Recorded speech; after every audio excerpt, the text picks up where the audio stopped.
Hi hello Ram Ram मंडळी, स्वागत आहे तुमच्या सर्वांचं माझ्या एका नवीन ब्लॉगमध्ये. सह्याद्रीच्या कुशीत बसलेल्या आमच्या मावेशी गावातनं. तर आज रोपं जी आहेत आम्ही भाताची, ती आमची पहिली रोपं सगळी जी आहेत ती वाया गेली आणि मग आम्ही पुन्हा रोपं टाकली होती. तर खत मारायला चाललो आहे आता त्या रोपांना. तर वैतागवाडीला जे वावरं आहेत तर तिकडे निघालो आहे आता आम्ही दोघं आणि खत मारून यायचं आहे रोपांना.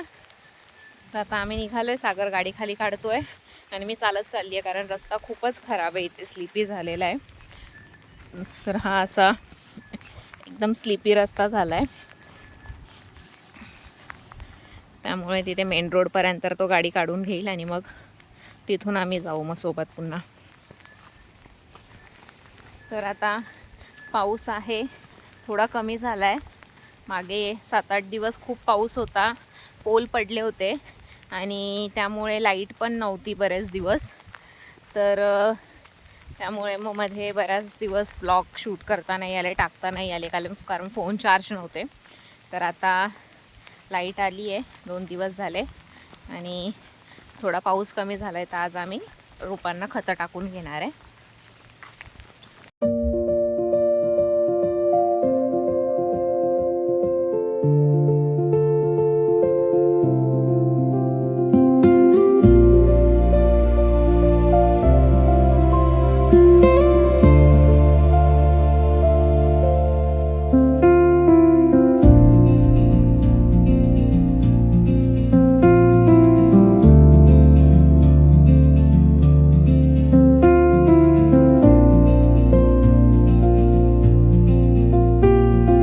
तर आता इथे आलो आहे आम्ही वावराजवळ आणि आता इथे खत मारायचं आहे.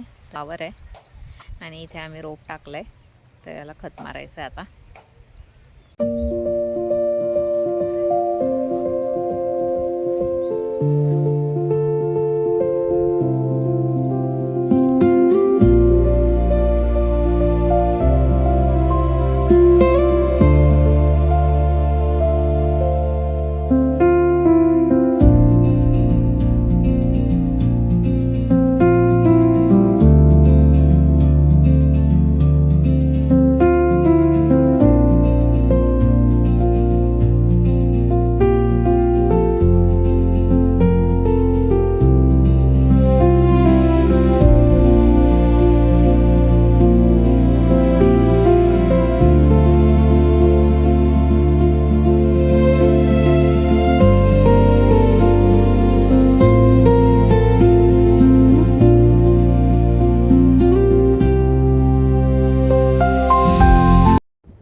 यावेळेस भात शेतीमध्ये आहे ना भरपूर नुकसान झालं आहे.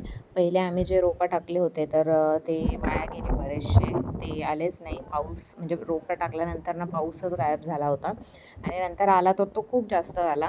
त्याच्यानंतर ना आम्ही पुन्हा एकदा रोप टाकलं होतं तर ते सुद्धा आलं नाही आणि त्यामुळे खूप नुकसान झालं आहे. त्यात वावरामध्ये जे आहे ते खूप शेवाळ वगैरे सुद्धा झालं आहे. तर आता ते सगळं शेवाळ वगैरे साफ करून आणि मग त्याच्यानंतर ना भात लावणी करावी लागणार आहे. तर यावर्षीचा पावसाळा सगळ्या शेतकऱ्यांसाठी जे आहे ते थोडंसं टफ जातो आहे कारण खूप जणांची रोपं जी आहेत ती वाया गेलेली आहेत.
वैतकवाडीला जे भाताचं रोप आहे तिकडे आम्ही आता खत मारून आलो आहे आणि आता जुन्या घराकडे जायचं आहे खत मारायला.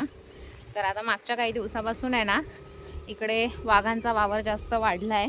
परत आता नवीन वाघ आणून इकडे सोडले आहेत की काय माहिती नाही वनविभागाने. पण त्या दिवशी आम्ही गेलो होतो रोपं किती वाढली आहेत बघायला, तेव्हासुद्धा आमच्या समोर एका बकरीवरती अटॅक झाला होता आणि तेव्हा ती बकरी वाचली. आणि काल इथे ह्या ज्या टणटण्या आहेत या बाजूच्या, तर इथे जेच बकऱ्या वगैरे घेऊन येतात चरायला, तर त्यांच्या एका बकरीवरती इथे लपून बसलेला दिवसा ढवळ्या त्या बकरीवरती अटॅक केला. तर त्यामुळे मग आज आमच्या ज्या आहेत बकऱ्या माझ्या तर म्हणजे माझ्या चुलत सासऱ्यांकडे ज्या बकऱ्या आहेत तर त्या चरायला घेऊन आले होते. पण मग त्यांना कळालं की असं असं झालं, तर मग ते बकऱ्या घेऊन गेले घरी. तर आता बकऱ्यांना बाहेर चारायलासुद्धा भीती वाटते आहे. आणि आम्हालाही आता दिवसाढवळ्या इथे फिरणं वगैरे जे आहे ते थोडंसं धोकादायक झालं आहे, एकटं फिरणं स्पेशली. कारण बिंदास फिरतायत ते. 2 दिवसापूर्वी समोरचा जो डोंगर आहे तर तिकडेसुद्धा जोडी आहे ती वाघाची. तर मस्त दोघंजणं दिवसा असे फिरत होते. थोडंसं लक्ष द्यावं लागतं बाहेर निघाल्यावरती, चारी बाजूला लक्ष ठेवावं लागतं. आणि समोर तर त्या दिवशी आम्ही पाहिलं खूप डेंजर असा अटॅक केलेला. खूप जोरात पाऊस होता त्यामुळे फोन काढता आला नव्हता बाहेर, खिशात होता रेनकोटच्या. पण खूप डेंजर होतं ते.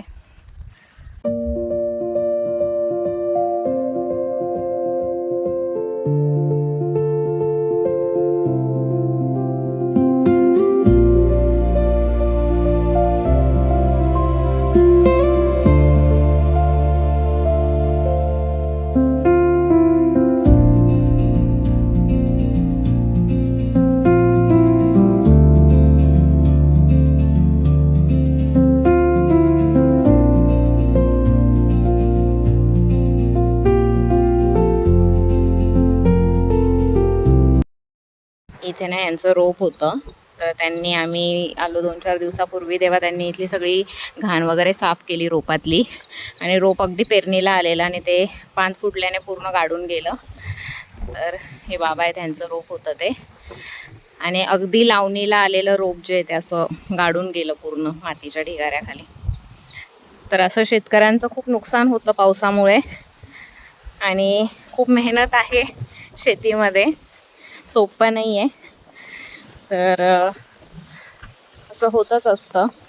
आता आमचंसुद्धा यावर्षी जे आहे ते रोपं जी आहेत ते आम्ही पहिले जी रोपं टाकली ती आलीच नाही पावसामुळे, कारण पाऊसच आला नाही त्यामुळे ती उतरून आलीच नाही.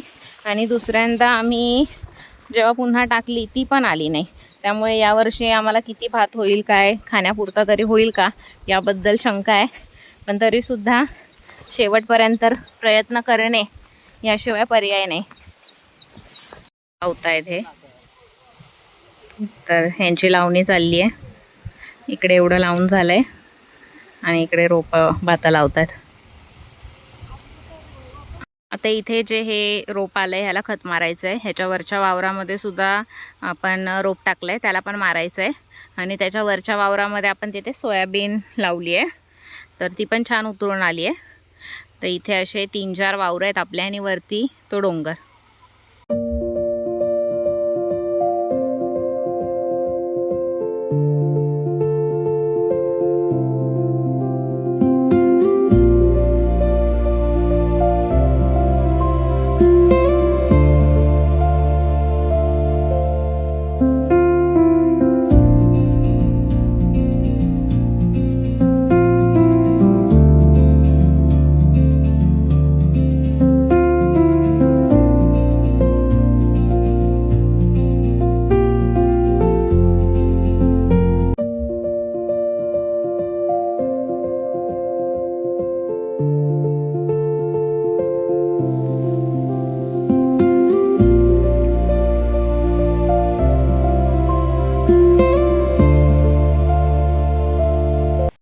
इकडे आमचं जे आहे ना हे जुनं घर आहे. हे इथलं एकदम जुनं घर आहे. ह्याच्या आधी गावामध्ये होतं घर आणि त्यानंतर ना हे एक घर आहे आमचं जुनं. तर इथे माझे चुलत सासरे जे आहेत ते लोक राहतात. आधी आम्ही घर बांधायच्या आधी आम्ही सुद्धा इकडेच राहायचो. त्यानंतर आम्ही सोसायटीकडे बांधलं घर आणि इथे मग आता हे राहतात.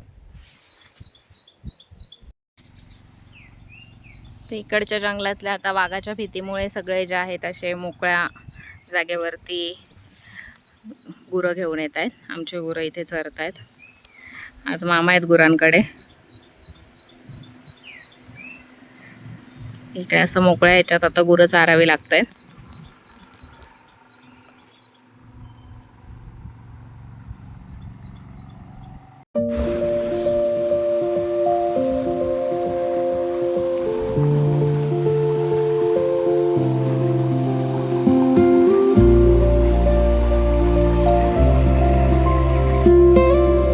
अशी पायवाटे जायला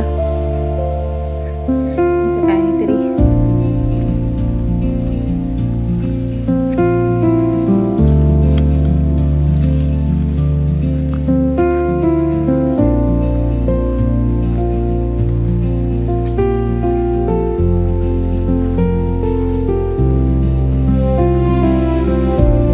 तर आजचा व्लॉग मी इथेच एंड करते. व्लॉग आवडला असेल तर लाईक, कमेंट, सबस्क्राईब करायला विसरू नका. थँक्यू.